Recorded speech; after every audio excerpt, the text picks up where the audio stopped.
Nothing on this earth, no diet plan, no supplement, no exercise protocol, nothing torches stubborn fat faster than fasting. Eating triggers the release of insulin and halts fat burning. Even if you've eaten keto, you still need to process and burn that meal before you get to the stored fat.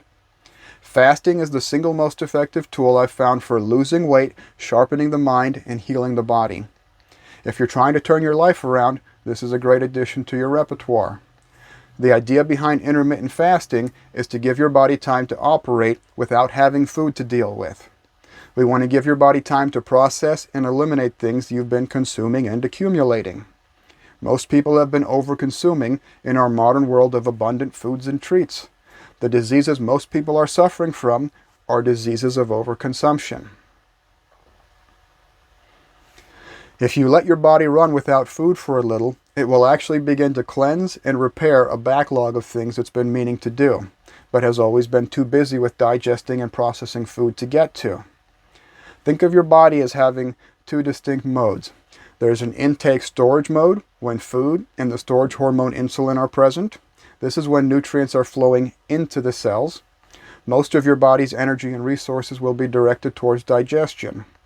The other mode is an eliminating, cleansing, recycling, fat burning mode. It's what your body does when it's not dealing with food you just ate. This is when waste products flow out of the cells. This is when the lymph system I mentioned yesterday is inclined to get rid of waste products it's accumulated. This is when the bulk of your stored fat gets burned, when your body doesn't have food you just ate to burn. You cannot burn fat while the storage hormone insulin is present. Insulin inhibits your fat burning process even if you're eating clean or on a reduced calorie diet. If you think reducing calories is a good idea, do it all in one day as a fast so that your metabolism doesn't slow down to adjust to a lower daily caloric intake.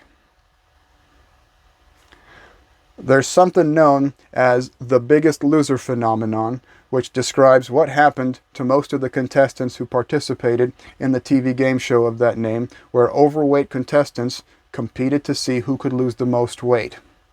They all had personal trainers and dietitians telling them to eat less and exercise more, which does produce rapid weight loss up to a point. The problem is that it's not sustainable. Every time you cut calories, your body adjusts to the new caloric intake by slowing down your metabolism. It's a survival function. Your body adapts to how many calories are coming in. So what happens is these people come in at, say, 3,000 calories, and then they cut down to 2,500.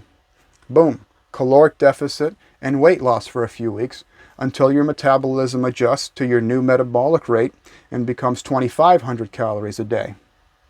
So now you're not at a deficit losing weight anymore. You're maintaining. But you gotta win this fucking TV show contest. There's big prize money in it for you if you do. So let's cut calories again down to 2,000. Boom, you're back in a calorie deficit and you're losing weight again. Until what? Until your metabolism slows down to adjust to the new daily caloric intake over the next few weeks. Then you're back to no more deficit. And now your base metabolic rate is at 2,000 calories a day, not the 3,000 it was at before. How do we keep the weight loss going? Well, everyone knows you just need to eat less and move more to lose weight. So they cut again down to 1,500 calories a day to produce a deficit and continue weight loss. Mind you, many of these people are still big people who are overweight, and they're exercising at least an hour or two a day, and they're only eating 1,500 calories, which becomes their new base metabolic rate as their body adjusts to the new caloric intake. If you've never experienced this before, it's fucking brutal. Eating a very low-calorie diet and pushing yourself physically is not sustainable. It's very uncomfortable, and it's very hard on your body. Now, at this point, there's not really anywhere to go but up, and I don't mean that in a good way. When these people try to return to a normal life and eat a healthy, well-balanced meal or a balanced diet of 2,000 calories a day just to feel like they're getting enough food, guess what happens? Now they're in surplus, regardless of what they're eating, and here come the pounds. That's called the Biggest Loser phenomenon, and it's worth looking up if it sounds interesting to you. Let me ask you something.